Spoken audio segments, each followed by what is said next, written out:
আসসালামু আলাইকুম এভরিওয়ান। ইকরা এবং আলবি এই দুইটা পার্সনের মধ্যে যে একটা প্রবলেম হয়েছিল, আত্মহত্যা করছে ইকরা, ওই জিনিসটা আসলে কীরকমভাবে মানুষ নিচ্ছে এবং এটা মিডিয়া, সোশ্যাল মিডিয়া এবং বাংলাদেশের আইন এবং বাংলাদেশের প্রত্যেকটা পার্সন কীভাবে নিচ্ছে এবং প্রত্যেকটা সেলিব্রিটি কীভাবে নিচ্ছে তা আমরা এই ভিডিওতে খুব ক্লিয়ার হয়ে যাব।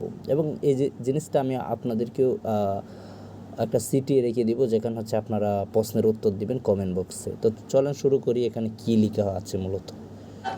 তবে কি জাহের আলভী তার পোস্টে ইকরাকে নিয়ে যেসব তথ্য দিয়েছিলেন তার সবই সত্যি?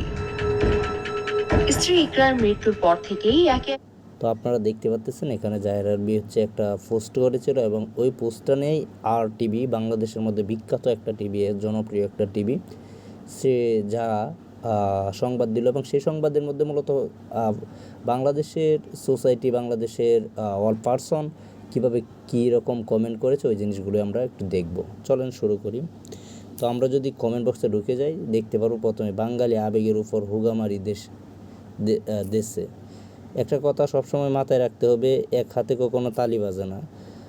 দাঁড়ায় আছে যে ওটা বান্ধবী নাকি বন্ধু, এক হাতে কি আর তালি বাজে? এগুলো এখন ছড়ানো হচ্ছে যেন অপরাধীর দিক থেকে সবার চোখটা সরানো যায়। সবাই এই মেয়ের একটু বেশি পাক না। মানুষ দেখি গ্রাম নিশার নিয়ে পড়ে আসছে। নিশা কি করে না ভাই? ও স্বামীকে ভালোবাসতো, সেটা ভাবুন। যার জন্য মারা গেছে সেটা নিয়ে ভাবুন। এটা নিয়ে ভাবার দরকার নেই আমাদের। আর একান্ত তার ব্যক্তিগত ব্যাপার। মেয়েরা কি স্বাধীনভাবে চলতে পারবে না? নারীবাদীদের আবেগের মুতে দিল সে নাকি খুব পবিত্র মেয়েদের কাছে। আচ্ছা, তারা জামাই বউ দুজনে কেউ আল্লাহর পথে ছিল না। মিডিয়া জগৎটা অবশ্যই খারাপ, তবে এখানে অনেক মানুষ আছে নিজের চরিত্র ঠিক রেখে ঠিক কাজ করে যাচ্ছে, কারণ তাদের সেই যোগ্যতাটা আছে। এসব দিয়ে আসলে কিছু প্রমাণ হবে না। আসল বিষয় হলো এখানে দুজনেই সমান দোষী। যেহেতু এটা মারা গেছে অবশ্যই এর দোষ তো আছেই।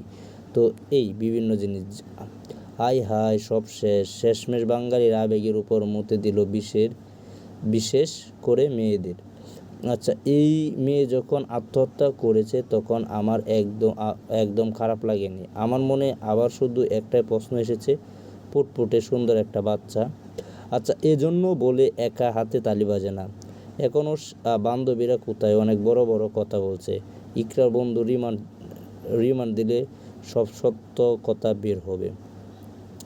এটা কোনো কথা? টয়লেটের মধ্যে পার্টি, কি নিউজ? পরে পরকালে বিষয়ে কতটা গাফিল থাকবে মানুষ এসব কর্মকাণ্ডে জড়িয়ে পড়ে। অত্তাকুল্লাহ। মনে হচ্ছে এসব ভিডিও দিয়ে আসল অপরাধীকে ডাকা হচ্ছে। একজন মৃত ব্যক্তিকে নিয়ে ঘটনা উল্টানোর জন্য কুৎসা রটানো এই সে। আচ্ছা, মূলত আমরা অনেকক্ষণ কমেন্ট পড়েছি, এরকম অনেক কমেন্ট করে ফেলছে মানুষে। তো আপনার কমেন্টটা আমার ভিডিও নিচে করবেন এবং আমি দেখব বা জনগণ দেখবে আসলেই আপনি কোন জিনিসটা নিয়ে ভাবতেছেন। তো আমি মূলত এখান থেকে ভিডিওটা আমার পেজে আপলোড করব, আর আপনারা আমাদের পেজ থেকে, আমি সরাসরি ভিডিওর কোনো এডিট করব না। এই যে দেখেন